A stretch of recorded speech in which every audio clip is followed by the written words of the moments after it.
And as you know, many Americans continue to work from home these days while trying to stay socially distant, of course. But for those working on the front lines, that really is just impossible. Yeah, their risk of contracting COVID-19 is very real. NewsNation correspondent Brian Enton spoke with some frontline workers and their families. He joins us live in Miami with our report. Brian? Joe, when a lot of people think of frontline workers, they think of nurses and doctors and police officers. But teachers and bus drivers are also very much on the front lines. They interact with the public every day, and their jobs have gotten riskier since the pandemic started.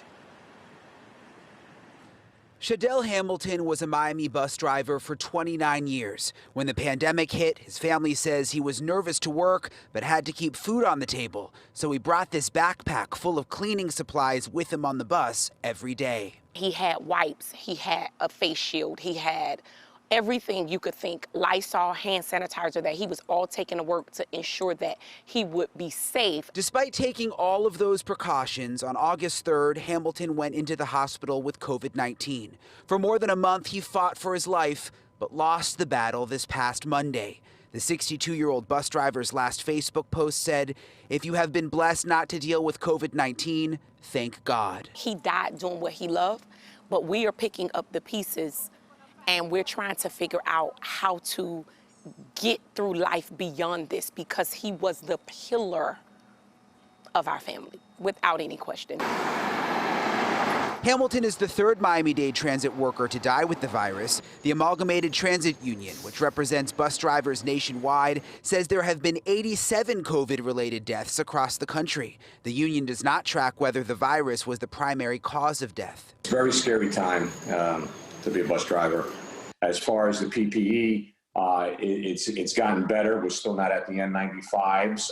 Many of our members, we had to get it themselves. Bus drivers are not the only frontline workers dying with COVID. According to the American Federation of Teachers, 210 teachers in their union have died with COVID-19.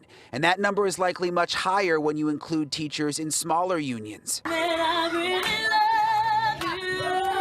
Teachers like 28-year-old Demi Bannister. Ms. Bannister taught third grade in Columbia, South Carolina. In Mississippi, Lafayette County teacher and coach Nakoma James died while quarantining with coronavirus symptoms. And in Potosi, Missouri, middle school teacher Ashley DeMarinis passed away with COVID. The day she was placed here, she became a blessing to this whole town and community. You could tell her anything. You know, it was like your family member. You could talk to her about anything. And that Miami bus driver, Shadell Hamilton, he has such a strong family. Many of them also got COVID-19, his children and his wife. His wife was actually in the hospital for quite some time, but she has recently been discharged and is recovering at home. Live in Miami, Brian Enton, NewsNation.